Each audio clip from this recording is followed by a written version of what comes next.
Selamat pagi, saya perwakilan dari kelompok 7 kelas CHBA akan mendemonstrasikan langkah-langkah untuk menggunakan analytical data multidimension and data mining untuk membantu menganalisa data warehouse berdasarkan database sampel AdventureWorks DW 2019 dengan menggunakan persoalan perkiraan penjualan bulanan. Baik, akan langsung saya mulai. Step yang pertama yang harus kita lakukan adalah membuka Visual Studio 2019 yang sudah kita download dan telah diinstal beberapa extension sesuai kebutuhan. Lalu setelah itu kita bisa memilih Create New Project. Selanjutnya untuk membuat project ini kita bisa memilih template dengan menggunakan keyword analytics. Lalu ambil yang analytics service multidimensional and data mining project. Selanjutnya klik next. Pada step ini kita akan memberi nama untuk project yang kita buat ini. Contoh penamaannya multidimensional DB project. Setelah sudah beri nama, kita bisa klik create.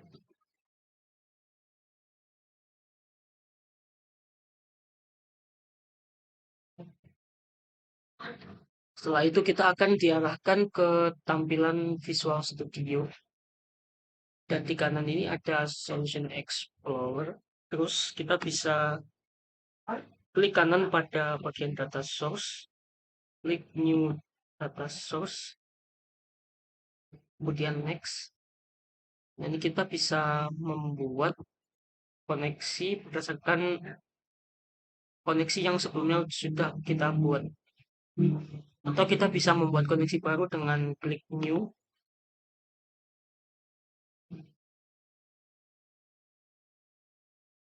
Lalu kita pilih server name sesuai server yang ada pada device kita.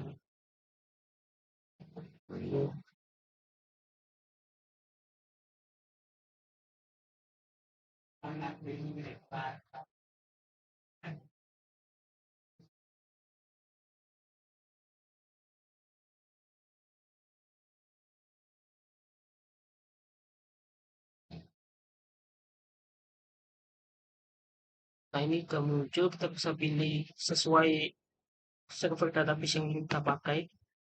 Kemudian untuk autentikasinya pilih Windows Authentication. Lalu untuk database name kita ambil database AdventureWorks DW 2019 yang sudah kita download di website Microsoft.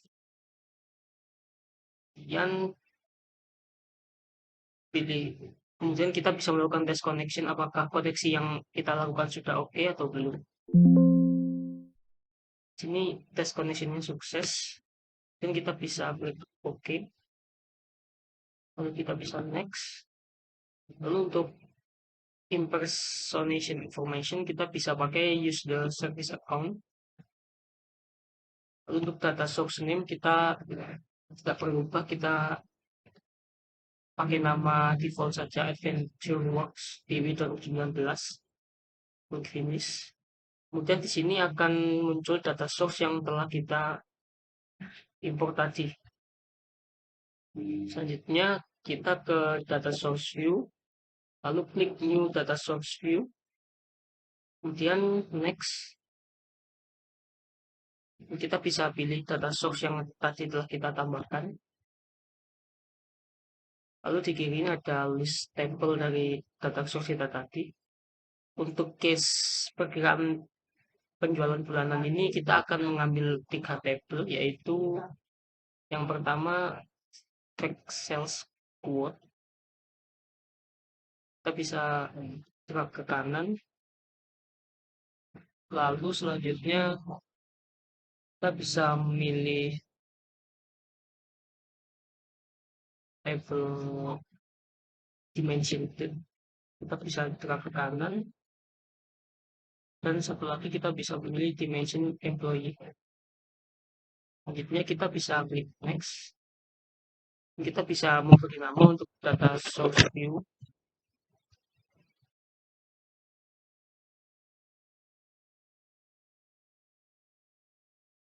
Setelah itu data source view yang telah kita buat akan muncul di sebelah kanan. Kita bisa membuat cubes. Klik kanan, lalu new cubes, next. Lalu kita bisa menggunakan use existing table. Dan di sini kita akan ditampilkan beberapa table yang ada di data source view kita tadi. Kita bisa memilih satu table sebagai measure group table. Table yang kita pilih adalah fact table, dan di sini ada fact sales mode. Kita bisa pilih table ini, lalu next, kemudian next lagi, terus kita bisa next lagi, dan di bagian terakhir kita mengambil nama untuk cube name-nya. Kita beri nama secara default, terus finish. Setelah itu akan muncul cube, struktur cube yang sudah kita buat. Kita bisa mulai memprosesnya dengan klik cube yang ada di kanan ini, dan klik kanan, terus proses. Akan muncul pop-up untuk konfirmasi untuk mendeploy project ini. Setelah itu klik yes. Dan ini proses deployment-nya dilakukan dan sudah sukses. Kemudian setelah sukses kita bisa klik run untuk menjalankan proses script-nya. Dan setelah semua sukses kita bisa close. Itu di sini akan ada tab browser, dan kita bisa mulai menampilkan output dari yang telah kita buat, output dari cube yang telah kita buat dengan measures. Terus kita bisa drag ke kanan, lalu klik untuk execute the query. Kita juga bisa melihat berdasarkan dimension date kanan, terus execute the query atau dimension employee. Ini adalah output akhir dari case perkiraan penjualan bulanan. Untuk case ini kita menggunakan 3 table, yaitu fact sales quote, dimension date, dan juga dimension employee. Sekian dari kelompok kami. Mohon maaf bila ada kesalahan, dan terima kasih.